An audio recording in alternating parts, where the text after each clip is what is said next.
बापा इवाई आओ त्या पोराला कमी जास्त 2 महिन्यापासून मी नादी लावायलो. त्या तहसीलला जाऊन राशन कार्डावर नावं टाकले म्हणालो पोराचं बायकोचं. तर ऐकच ना बा. बापा हो काय की हो जावयाला इकडल्याच मिटिंग असर झाल्या ते मुतडा पिऊन हिंडायच्या. अशा गोष्टी हातात बाई तर काहीच बोलत नाही पाय पाहिजे. जसे काय कोणते कष्ट करून आल्यासारखी झोपायची पा. बापा दिवसभर काम करून जरासा लागला असेल डोळा. काय डोळा म्हणाले हो बाई.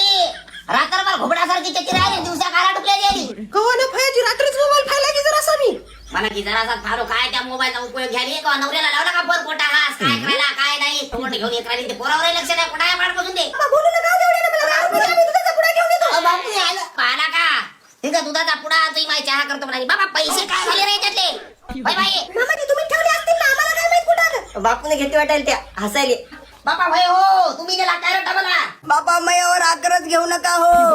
मग 100% बाईने नेले वाटायला या. पण मामाजी मी सध्या इमानदारीची सांगतो मारतो शेंदूरकडे तयार आम्ही तुमच्या रुपयाला हात लावणार आहे. बाबा नेले असतील बापू. बापाच्या घरातल्या डाळी इकल काही इकल मात्र का जिंदगीत मी रुपयाला हात लावला नाही तर कोणावर आता काय करावं रे. काय झालं बापू काय सांगते.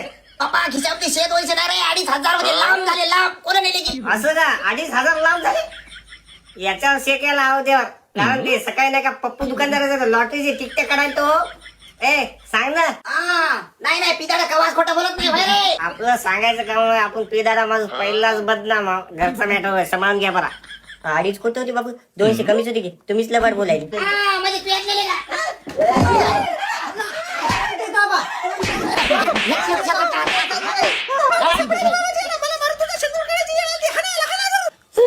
तरी मी बापाला 50 देते नाही तिला सांगू नाही म्हणून घरी त्यानं चेक गोळ केला येऊन.